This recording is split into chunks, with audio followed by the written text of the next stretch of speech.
Welcome back to the Real Talk. My name is Raider Joe, aka Knee to the Face, and I'm back at it again. Now, I wanted to talk today about this coaching rumor mill. The rumors are swirling during the playoffs. I want to talk about that. So, what's it going to be, Raider Nation? Is it going to be Jim Harbaugh? Is it going to be Coach Bisaccia? Or is it going to be Dabo Swinney? Or is it going to be someone else? We don't know. Why are all these talks going on? Rumors are swirling around Raider Nation, and not just Raider Nation, all of the NFL about a coaching change. A lot of people are trying to figure out what's going on. The Coach Bisaccia, he's won 4 straight games. Despite its prettiness, they're still wins. He's getting the job done. But then again, Coach Bisaccia isn't one of those coaches you really look at and go, man, I want that guy as a coach. But he's doing the job as we speak. He's actually getting the job done. We don't really know who's behind the scenes of making this actually go, or is it a collective unit? Are they all working together and making themselves look pretty decent, to be honest with you? Coach Bisaccia won the last 4 games. He won 4 straight games to get himself into a wild card game in the playoffs. The Raiders haven't been in the playoffs since 2016. What does Rich Bisaccia have to do to actually convince Mark Davis that he's the coach of this team?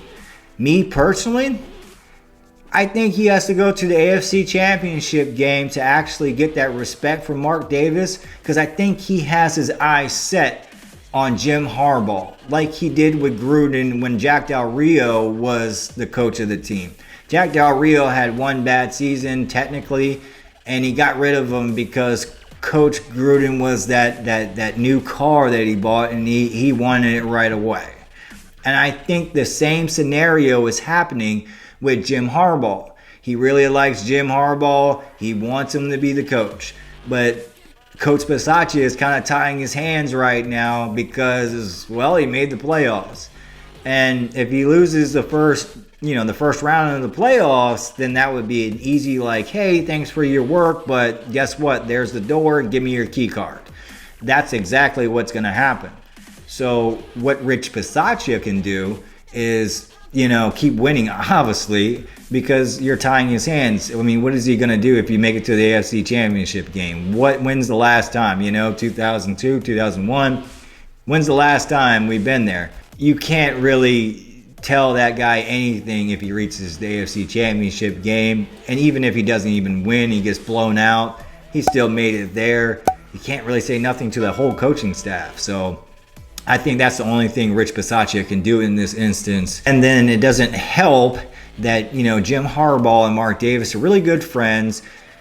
Jim Harbaugh is not talking to Michigan, and he doesn't want to talk about contract extensions at all. And most of his coaches are leaving. So that's kind of, setting up red flags. The relationship between him and Mark Davis, all the rumors, and they're not just coming from the Raiders. It would be, kind of skeptical if it was coming from the Raiders and fans and stuff like that. But this is coming from people that really don't even like the Raiders. So this is why it's raising eyebrows across the league. But, you guys tell me what you guys really want. Do you want Coach Bisaccia to keep on coaching this team even if they would lose next week? Would you want Jim Harbaugh? Do you want Dabo Swinney? What coach would you want?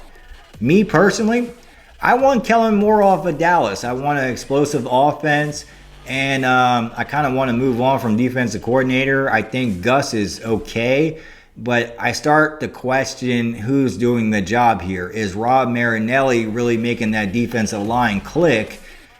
I mean, as far as the linebackers and the defensive backs, they're not really doing their jobs. Only the defensive line is doing their job. So is Marinelli a genius, or is Gus Bradley's system just working on the defensive line and the defensive backs are just having a lot of trouble, and so are the linebackers? Yeah, Perryman has a lot of tackles, but how many pass breakups does he have? How many interceptions does he have? How many linebackers actually have interceptions?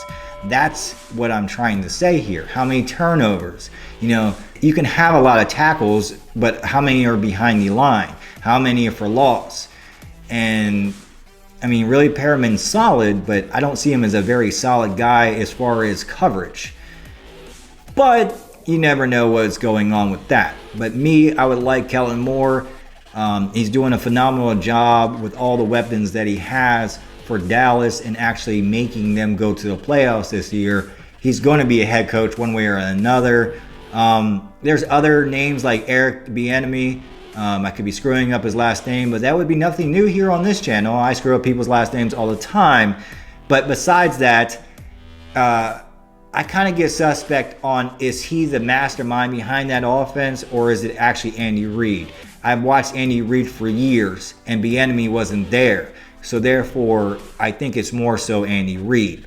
That's why I'm not really sold on Bieniemy. So that's why I'm kind of leaning towards Kellen Moore, because Kellen Moore's offense is a lot different from Mike McCarthy's.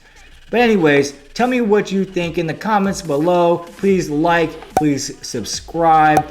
Let me know what you think. I thank you for all your appreciation. I appreciate all your views. And I'll see you on Saturday, guys. Playoffs. Playoffs?